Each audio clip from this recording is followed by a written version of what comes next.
Hello बच्चों, अब हम लेंगे double fertilization. Double fertilization is a complex mechanism which followed by the flowering plants. एक कॉम्प्लेक्स मैकेनिज्म है जिसमें फ्लावरिंग प्लांट्स इसको फॉलो करके करते हैं। डबल फर्टिलाइजेशन मीन्स एक से ज़्यादा पोलन ग्रेन्स का एंटर करना और ओवल के साथ फर्टिलाइज होना, उस प्रोसेस को ही बोला है डबल फर्टिलाइजेशन। मतलब सिंगल पोलन ग्रेन एंटर करता है तो सिंगल फर्टिलाइजेशन होगा, लेकिन बच्चों अगर डबल पोलन ग्रेन एंटर कर रहा है ओवल में तो फिर वो डबल फर्टिलाइजेशन बोला जाता है। तो जनरली जब भी पोलन ग्रेन स्टिग्मा के ऊपर आता है तो पोलन ट्यूब प्रोड्यूस होती है और पोलन ट्यूब के द्वारा मेल गमेट्स एंटर करते हैं स्टिग्मा, स्टाइल एंड ओवरी तक। लेकिन जब ओवरी में पोलन ट्यूब एंटर करता है तब वो एंटर करने के लिए ये माइक्रोफिली प्रोड्यूस की जाती है ताकि माइक्रोफिल से पोलन ट्यूब एंटर करे ओवल में। तो जब कभी जर्मिनेशन होता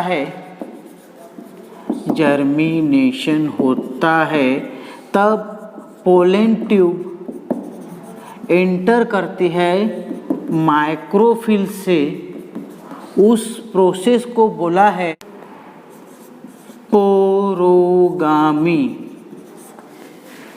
पोलन ट्यूब अगर ओवरी में एंटर कर रहा है माइक्रोफिल के द्वारा तो उसे बोलेंगे पोरोगामी, जिसमें single pollen tube opening of the Oval, जो माइक्रोफिल है ये ओपनिंग ऑफ द ओवल होती है, इसके द्वारा वो ओवल में एंट्री करेगा तो उसको बोला है पोरोग्रामी। लेकिन अगर एक से ज़्यादा पोलन ट्यूब है और वो दोनों ओवरी के अंदर एंटर करना चाहते हैं तब पोलन ट्यूब माइक्रोफिल से एंटर न करते हुए कैलाजा से एंटर करता है। कैलाजा से एंटर करता है तब उसको बोलते हैं कैलाजोगामी, उसको बोलते हैं कैलाजोगामी। उसके बाद अगर पोलन ट्यूब ओवरी में एंटर कर रहा है एक से ज़्यादा और वो माइक्रोफिल से भी नहीं, कैलाजा से भी नहीं एंटर कर रहे हैं, तब इंटीग्यूमेंट से एंटर कर रहे हैं। जब वो एक से ज़्यादा पोलन ट्यूब इंटीग्यूमेंट से एंटर कर रहे हैं तब उनको बोलेंगे mesogamy. This is the three way from which pollen tube enter in the ovule. ऐसे तीन वे है जिनके द्वारा पोलन ट्यूब ओवल में एंटर कर सकता है, पोरोगामी, कैलाजोगामी and मेजोगामी।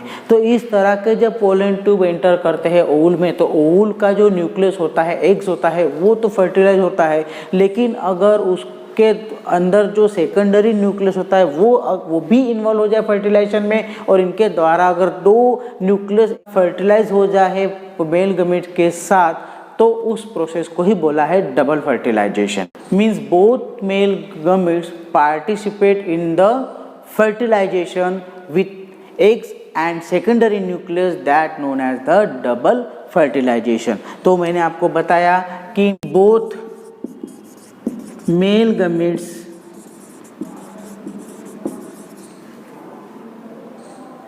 participate in fertilization called double fertilization, called double fertilization. इसमें ऐसा हो सकता है कि haploid male gametes fuse with the haploid female gametes produce diploid zygote. इसमें ये हो सकता है कि haploid male gametes fuse with haploid female gametes produce diploid zygote, it's called सिंगामी। एक प्रोसेस हो गई तो ये जब डबल फर्टिलाइजेशन होता है इसमें ऐसा हो सकता है कि haploid male gametes fuse with the haploid female gametes and produce diploid zygote, that process known as the syngamy. या फिर ट्रिपल फ्यूजन हो सकता है, इसमें second haploid male gametes fuse with secondary nucleus to produce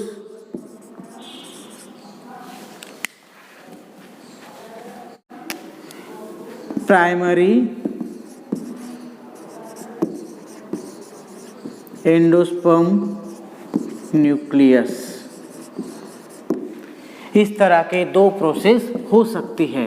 एक syngamy में haploid male gamete fuse with the haploid female gamete produce diploid zygote is syngamy, and in triple fusion में second haploid male gamete, second जो haploid male gametes होते हैं जो दो में से एक, वो सेकेंडरी न्यूक्लियस जो होता है फीमेल का उसके साथ वो फ्यूज होके प्रोड्यूस करेगा primary endosperm nucleus. This is the triple fusion, और इस तरह से ये डबल फर्टिलाइजेशन हो सकता है। इसके कई सिग्निफिकेंट होते हैं क्योंकि ये बेनिफिशियल होता है प्लांट के लिए। तो हम देखते हैं सिग्निफिकेंट।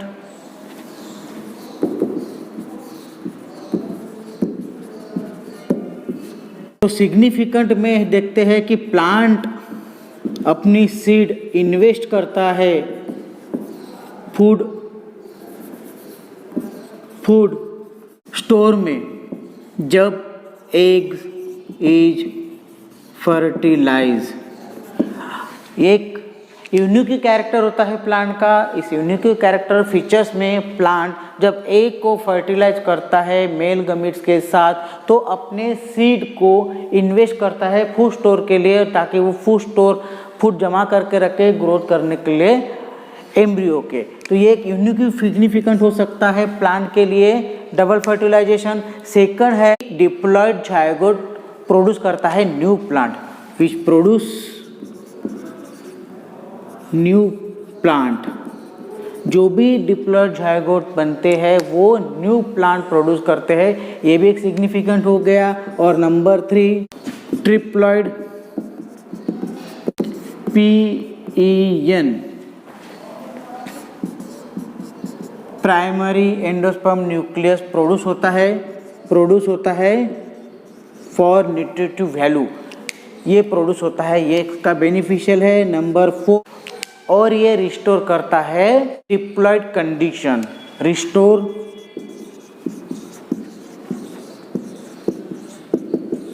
Diploid condition. उसके बाद अवॉइड पॉली एम्ब्रियोनी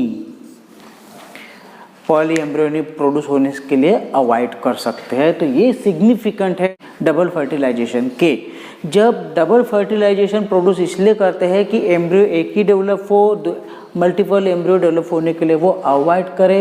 रिस्टोर करते हैं diploid condition, new plant produce करने के लिए हेल्प होता है, और प्लांट सीड को वो फूड स्टोर में कन्वर्ट कर सकते हैं, इन्वेस्ट कर सकते हैं। तो ये हो गया डबल फर्टिलाइजेशन। आगे का हम देखते हैं बच्चों, आप इसे नोट डाउन कर लीजिए। जब कभी एम्ब्रियो प्रोड्यूस होता है या फिर एग फर्टिलाइज होता है, उसके बाद न्यू न्यूक्लियस जब प्रोड्यूस होता है तो न्यू न्यूक्लियस एक एंडोस्पर्म प्रोड्यूस करता है। तो हम देखते हैं डेवलपमेंट ऑफ एंडोस्पर्म।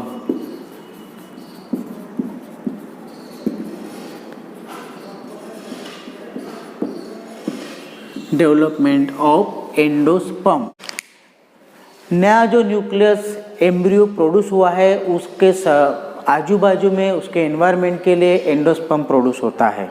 जो न्यूक्लियस प्रोड्यूस होता है वो रिपीटेडली डिवाइड होता है माइटोटिक डिवीजन के द्वारा, और न्यूट्रिटिव टिश्यू प्रोड्यूस करता है for produce the environment for the nucleus, that known as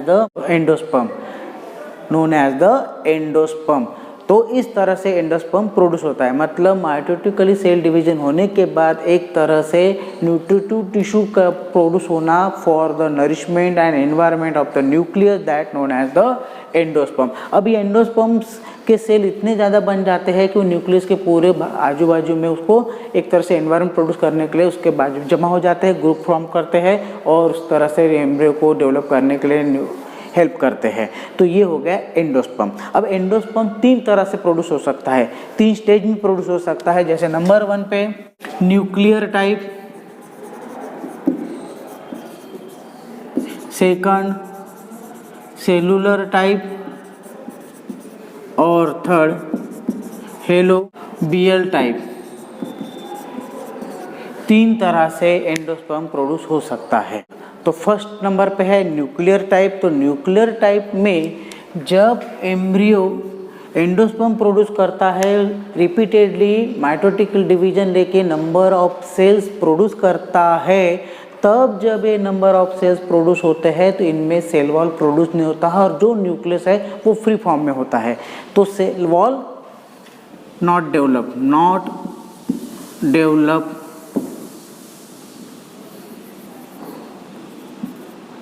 cell wall. बाद में सेल वॉल प्रोड्यूस होता है जब ये कंप्लीट मेसोस्पर्म बन जाता है तब। लेकिन कुछ प्लांट ऐसे होते हैं जिनमें सेल वॉल बनता ही नहीं। Example coconut. ऐसे कई प्लांट है जो एम्ब्रियो न्यूक्लियस प्रोड्यूस होने के बाद रेपिडेडली माइटोटिक डिवीजन लेके सेल प्रोड्यूस करते हैं जिसमें सेल वॉल नहीं होता, तो न्यूक्लियर फ्री फॉर्म में डेवलप होते रहता है। जो नंबर ऑफ सेल बनते रहते हैं विदाउट सेल वॉल, तो वो हो गया न्यूक्लियर टाइप। इनमें फिर बाद में सेल वॉल बनता है, लेकिन कुछ प्लांट ऐसे हैं जिनमें सेल वॉल बनता ही नहीं, जैसे कोकोनट। और न्यूक्लियर टाइप में सेल वॉल नहीं होता। सेकंड है सेलुलर टाइप। तो सेलुलर टाइप में पहले से ही सेल वॉल प्रोड्यूस होता है और सेल वॉल प्रोड्यूस होके उसके न्यूक्लियस के ऊपर एक मेम्ब्रेन प्रोड्यूस करते जाता है और रिपीटेडली माइटोटिक डिवीजन करके सेल बनते रहते हैं। तो सेलुलर टाइप में सेल वॉल बनते रहता है।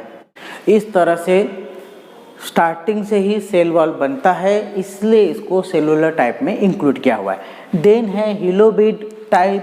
हिलोबिड टाइप में जब न्यूक्लियस एंडोस्पर्म प्रोड्यूस होता है तो न्यूक्लियस एंडोस्पर्म रिपीटेडली मल्टीप्लाई होते वक्त सेल वॉल प्रोड्यूस नहीं करता, सिर्फ थीन मेम्ब्रेन प्रोड्यूस करता है, लेकिन सेल वॉल प्रोड्यूस नहीं करता।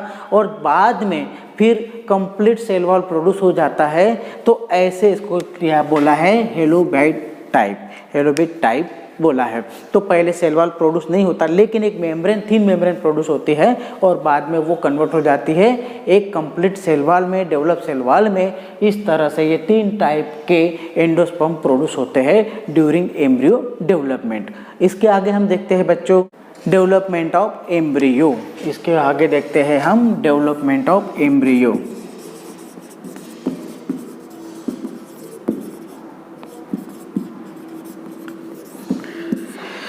It is a process in which zygote develop an embryo that known as the embryogenesis.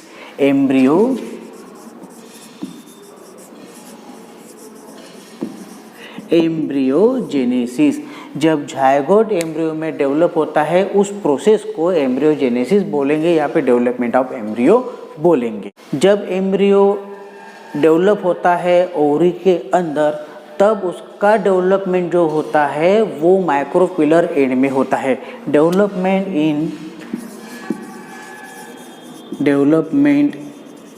In micropylar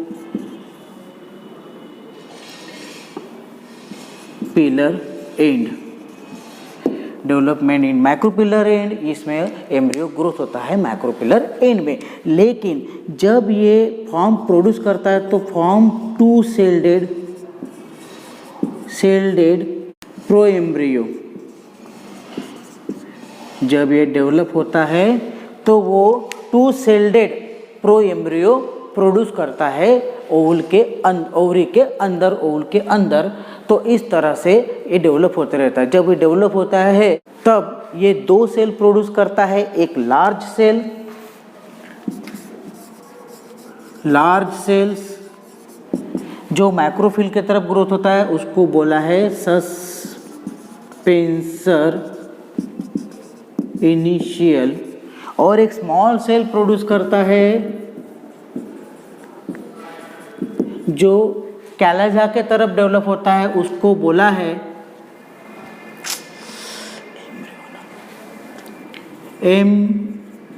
embryonal initial.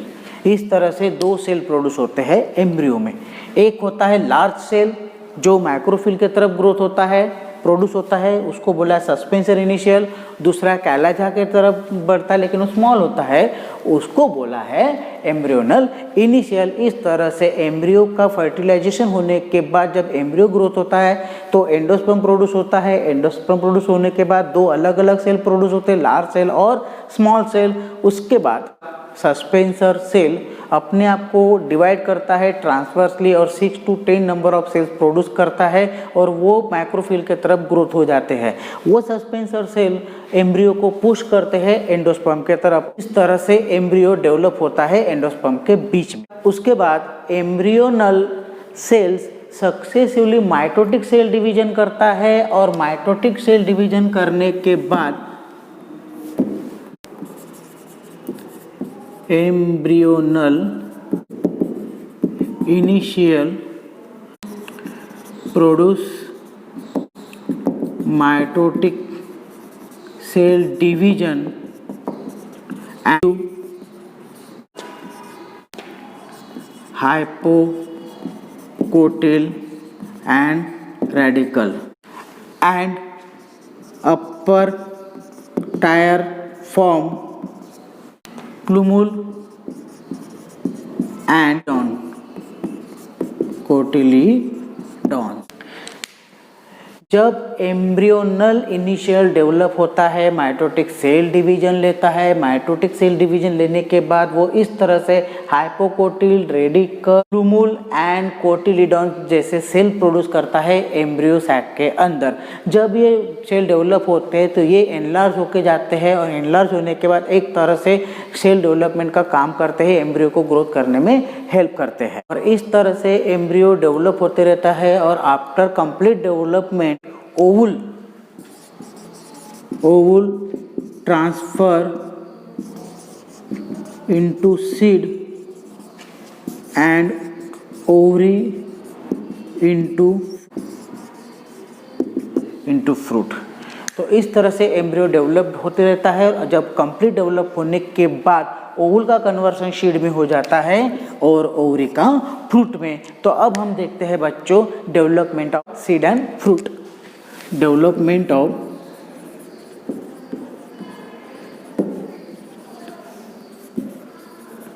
Seed and fruit. तो हर एक प्लांट जब डेवलप होता है तो वो एक नई ऑक्सीजन प्रोड्यूस करने की कैपेसिटी रखता है और वो करने के लिए उनको फर्टिलाइजेशन करने के बाद एक सीड प्रोड्यूस करते हैं जो सीड उनको न्यू प्लांट देने के लिए कैपेबल होता है।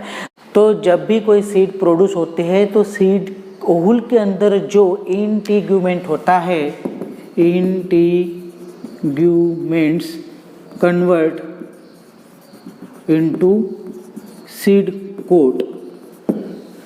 ओवरी में जो भी इंटीग्यूमेंट्स होते हैं वो सीड कोट में कन्वर्ट हो जाते हैं। सीड कोट दो तरह के होते हैं, outer coat called testa and inner coat called tegmen. और इस तरह से सीड प्रोड्यूस हो जाती है और सीड के अंदर इस तरह से दो कोटिंग फॉर्म होती है बाय इंटीग्यूमेंट्स। उसी तरह से फ्रूट भी प्रोड्यूस होता है, लेकिन जो फ्रूट प्रोड्यूस करने के लिए हार्मोन रिस्पॉन्सिबल होता है और इसी तरह से भी ओवरी का कन्वर्सन फ्रूट में हो जाता है with the help of hormones.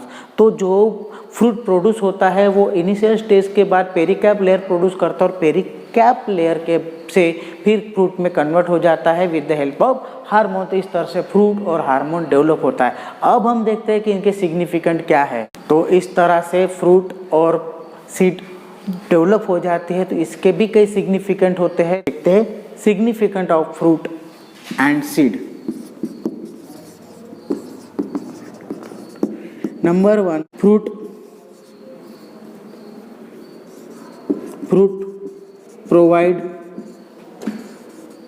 nourishment to seed. Also, fruit protect seed. जो भी फ्रूट प्रोड्यूस होता है वो फ्रूट सीड को प्रोटेक्ट करने के लिए, उसको नरिशमेंट देने के लिए, उसको अच्छा एनवायरनमेंट प्रोड्यूस करने के लिए फ्रूट डेवलप होते हैं और सीड न्यू ऑफस्प्रिंग प्रोड्यूस करने के लिए डेवलप होते थे। इस तरह से फ्रूट और सीड दोनों डेवलप होते हैं ताकि सीड को फ्रूट प्रोटेक्ट करते रहे, नरिशमेंट देते रहे और उसको पर्टिकुलर एनवायरनमेंट प्रोड्यूस करते रहे। तो इसके आगे हम कंटिन्यू करेंगे, आप इसे नोट डाउन कर लीजिए। उसके बाद हमारा नेक्स्ट पॉइंट है वो है apomixis. Apomixis. Apomixis means the process in which embryo develop without any sexual fertilization. कोई भी सेक्सुअल फर्टिलाइजेशन हुए बगैर, कोई भी हैप्लॉइड गमीट के फ्यूजन हुए बगैर अगर एम्ब्रियो डेवलप होता है तो उसी प्रोसेस को बोला है एपोमिक्सिस। उसी को बोला है अपोमिक्सिस। इस प्रोसेस में कोई भी सेक्सुअल रिलेशन न होते हुए असेक्सुअली फर्टिलाइज होके ग्रोथ करना होता है सेल को, तो उसी प्रोसेस को बोला है एपोमिक्सिस। ठीक है, तो इसमें जनरली क्या होता है कि एक तरह से विदाउट सीड फर्टिलाइजेशन डेवलपमेंट एक नया ऑफस्प्रिंग प्रोड्यूस होना। जैसे अगर हमने दो इसमें टाइप देख सकते हैं, उसमें से एक टाइप अपोगामी होती है, नंबर 1 अपोगामी एंड सेकंड अपोस्पोरी। अपोगामी में जब कोई एम्ब्रियो डेवलप होता है विदाउट फर्टिलाइजेशन उसे बोला है apogamy. It is the process in which embryo develop without fertilization, without fertilization, without fertilization, that is known as the apogamy. Apogamy में कोई भी एम्ब्रियो डेवलप होता है विदाउट फर्टिलाइजेशन। सेकंड टाइप है हमारा अपोस्पोरी। इसमें diploid sporophyte cell produce diploid gametophyte without meiosis division is apospory. तो इस तरह से दो हो सकते हैं, एक विदाउट फर्टिलाइजेशन सीड प्रोड्यूस करना, एम्ब्रियो प्रोड्यूस करना, या फर्टिलाइजेशन के बगैर ही प्रोड्यूस करना, वो गया अपोगामी। डिप्लॉइड स्पोरोफाइट कन्वर्ट होता है डिप्लॉइड गमीटोफाइट में विदाउट मियोसिस डिवीजन। इस तरह से ये अपोमिक्सिक प्रोसेस होती है। अब इसमें हम 3 कैटेगरी देख सकते हैं। नंबर 1 है recurrent apomixis, second non recurrent apomixis and third adventive embryony. 3 categories में इंक्लूड किए हुए हैं। एक है recurrent apomixis, non recurrent apomixis and adventive embryony. तो हमारी जो पहली स्टेप है रिकरेंट एपोमिक्सिस, इसमें जो एम्ब्रियो डेवलप होता है वो न्यूक्लियस से प्रोड्यूस होकर कन्वर्ट हो जाता है एम्ब्रियो में, तो वो हो गया रिकरेंट एपोमिक्सिस, जिसमें न्यूक्लियस के द्वारा न्यू एम्ब्रियो डेवलप होता है। नॉन रिकरेंट एपोमिक्सिस में जो एग्स होता है वो एग्स कन्वर्ट हो जाता है एम्ब्रियो में during the mitotic division. Mitotic division से वो एम्ब्रियो में कन्वर्ट हो जाता है। तो रिकरेंट में न्यूक्लियस से प्रोड्यूस होना, नॉन रिकरेंट में एग से माइटोटिक डिवीजन द्वारा प्रोड्यूस होना। उसके बाद नेक्स्ट है एडवेंटिव एम्ब्रियोनी, जिसमें एम्ब्रियो डेवलप होता है सोमैटिक न्यूक्लियस द्वारा या फिर इंटीग्यूमेंट के द्वारा। उस प्रोसेस को बोला है एडवेंटिव एम्ब्रियोनी। तो इस तरह से 3 कैटेगरी हमने देखी, recurrent, non recurrent and adventive embryony. उसके बाद नेक्स्ट है पार्थेनोकार्पी।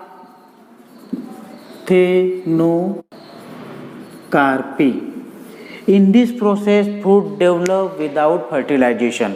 Fruit develop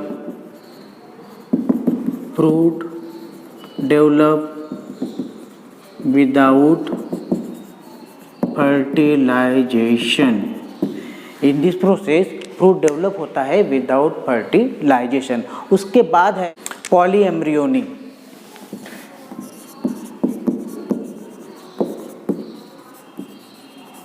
पॉलीएम्ब्रियोनी जिसमें एक से ज़्यादा number of more than one embryo produce in the Oval, एक से ज़्यादा एम्ब्रियो प्रोड्यूस हो जाते हैं ओवल के अंदर with the fertilization of male gametes. तो इस तरह से हमने जो अभी देखे, यहाँ पे अपना टॉपिक ख़त्म हो रहा है, आगे का आप कंटिन्यू करेंगे। आप इसे नोट डाउन कर लीजिए बच्चों।